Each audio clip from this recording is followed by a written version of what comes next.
From darkness to light with Discover Islam.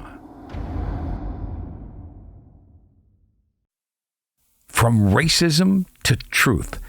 They call me Khalil. I was born to African-American parents in New Jersey. They raised us in the Nation of Islam, NOI traditions, and at the time, I thought that was the real Islam. I thought the fundamental belief was the hatred of the Caucasians, or the white man, as we called them. I left New Jersey when I was 17 and joined the Navy. I did this because I lost my brother, who I loved so dearly, to gang violence. The Navy was a difficult place for me. I couldn't see eye to eye with a lot of my colleagues who were white, and they stayed away from me. I had no real friends and spent my free time reading through the books of Elijah Muhammad, who was the founder of NOI.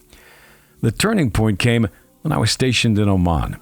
I'd gotten into a taxi, and the driver was a chatty person. He asked me my name, and he was real happy when I said it was Khalil. He told me that Prophet Abraham was called Khalil-ullah, friend of Allah, and asked if I had visited the Sultan Qaboos Mosque yet. I told him I was not Muslim, but a follower of NOI, which is different. The taxi driver begged me to visit the mosque. To end the conversation, I told him I would if I had the time. After getting back to the hotel later that afternoon, I felt restless. I'd made a promise that I wasn't intending to keep. I don't know what got into me, but I visited the mosque that same evening. I met tour guide sisters who greeted me and asked if I knew anything about Islam. I explained my beliefs as a person of NOI, and they were taken aback.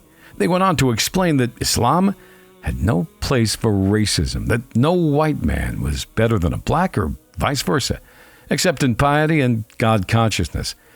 This made so much sense, and the more we talked, the better it sounded. I went back later that year to New Jersey, and I felt that I had unfinished business there. I walked the streets of Jersey, remembering the times and places I'd spent with my brother.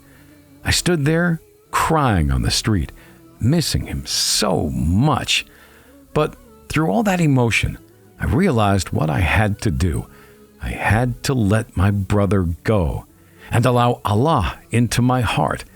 I had to move on and move toward Allah.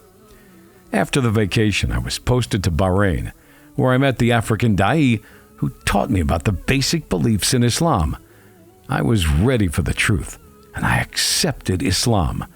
I have never been happier.